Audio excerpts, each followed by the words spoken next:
Hebreerbrevet kapitel 4 tåsar Israel i Gamla testamentet. Og han tåsar kvöldina. Minnes du kvøy som ikke kunne genge inn?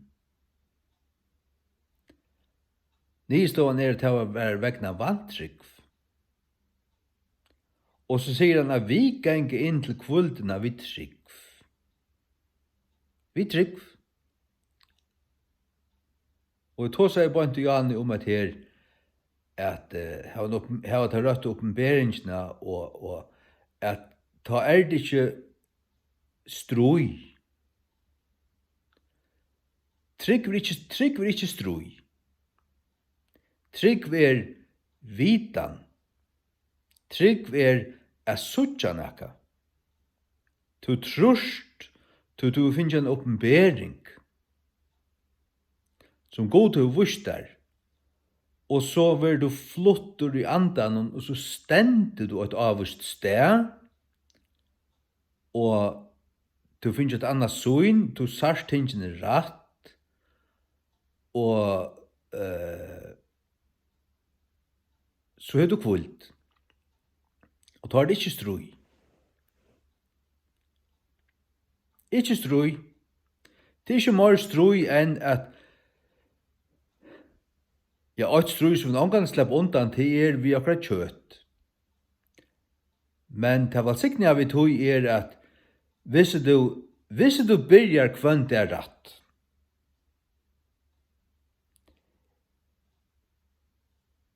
jeg må bya, jeg fer ikke av husen for jeg bya, og prysa. Og God sier vi meg, han sier det vi meg, jeg slipper ikke undan for nira knæ, bøkte. Det er noe som ofte han skal gjøre. Og så pryser jeg til det, og han sier litt hendene opp, litt hendene opp. Han sier det, litt hendene opp, litt hendene opp. Og da jeg gjør det, så er Gud stort her. Hendene lettiskere. Jeg har ofte snakket om det før. Jeg opplever det daglig. Ikke kvann, men da jeg gjør det, så er det her. Og så pryser jeg så takk, og så er jeg så evig glad for at jeg gjør det. At du gjør det så som anden sier. Ja. Og så byrja dagen rett. Byrja dagen rett, så ferdig av husen vi gode. Og gode, vi Jesus. Og så lever jeg vi honom og fyri han, alt som jeg gjør i fyri han. Hvordan kan en så ikke være fri? Så har vi vust fri.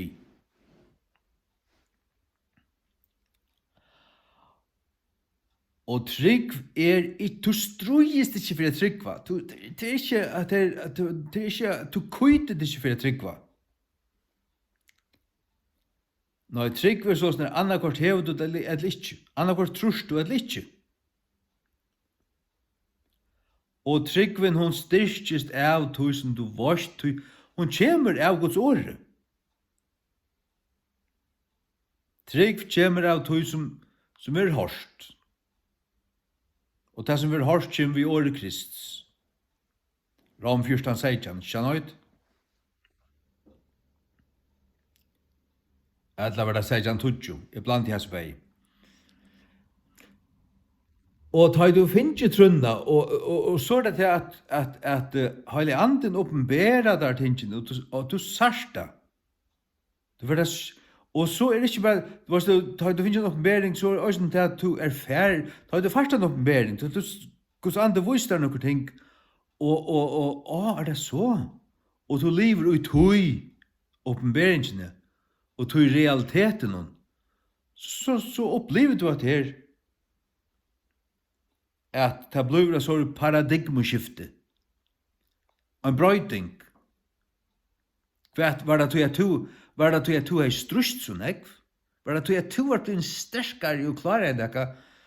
Nei. Hvordan er løyve i andan? Løyve i andan, det er en oppmering mer enn noe annet. Og til først en nøye, altså Guds nøye, eller til at du først nøye tilnaka. Det at du først en tilførsel, du vil ryka av Guds anda. Og du først en kraft, du øyde i andan, men det hong sammen med trunne. Det hong sammen med oppenberingen som du hever. Du kan ikke ha en veldig Guds nøy og ong oppenbering av. Du først en oppenbering av hver du er plasseret i Kristi. Hva det fullgjør det verste er, hvordan fullgjørs det er. Og så videre. Det er å være stersker. Sars du, det hanger øyelig nok sammen vi hvordan du sars tingene. Og sars du ikke det som god til å åpenbære, så kan du ikke være stersker. Så lever du ut i myskene.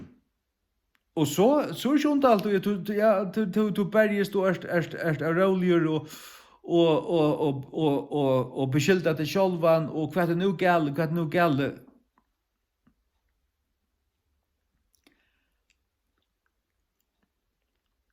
Årsaken er at du hever ikke livet Jesus nær. Ja, men jeg blir ikke vant det. Men hvordan begynner du dagen? Og leser du i årene, eller er du kjennarpen og telten etter tøyne? Leser du året, King James Bibelen, og kjenner det? Og hele anden kan gjøre der Jebri og Ragnar og mer fullkomna oppenbering, så sier du til at det er ikke årsak av tunn strøy at du gonger inn til kvöldena, for å komme atter til det, her blir jeg bare 4, men det er vi trygg. Vi ganger inn til kvöldena. Hva som tar året her? Til kvöldena. Vi trygg. Du gonger inn til denne kvöldarstøvo, her som det gonger oppfyr der, at Jesus gjør det alt til at du kunne ikke, det er fullgjørst, det er langt gjørst, og betalningen for det, han er langt i himmelen og sottarlåsjen for framan god feir ut i aller høyligste. Her er chapter, er hansara, han blekkar med omkant fra seg, jeg vil være hansara, jeg færs fra noen, er tryggur. At jeg mer at færa fra Jesus, ikke talengur hva snakket om over. Ja. Satan, ja, han sikra over, han slien. Jesus stør sikra iver honom av krossen. Han sier iver honom av krossen. Og min trygg, jeg fokuserer inn at han fullgjør det verste av krossen. Jeg raus meg i krosset Jesu Kristus. Og i krosset Jesu Kristus. Og avsletter vi hans døyra bare blaue. Og så videre. Den valsigna i fri og kvult. Hva er Satan av? Så ikke hela for navnen. Hvordan man tepper til? Nå tog jeg tur gingen inn til kvultene. Årsak av kvarjon, nå du får ta skilja noen ting. Hvor lærte det? Guds år og Guds ante.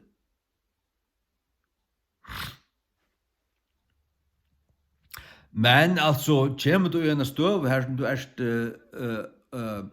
hva skal jeg be at det kommer be for anken her som ekvilja plava og sort, og så tog så kanskje kommer du bli konfronteret vi en et eller annet,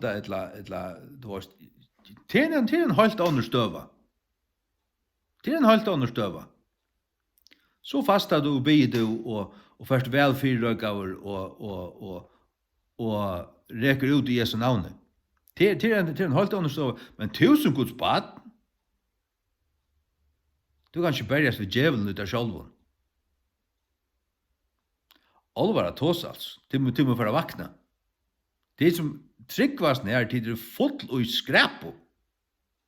Og den skræpan er falsklæra. Fra Heigen og kompani.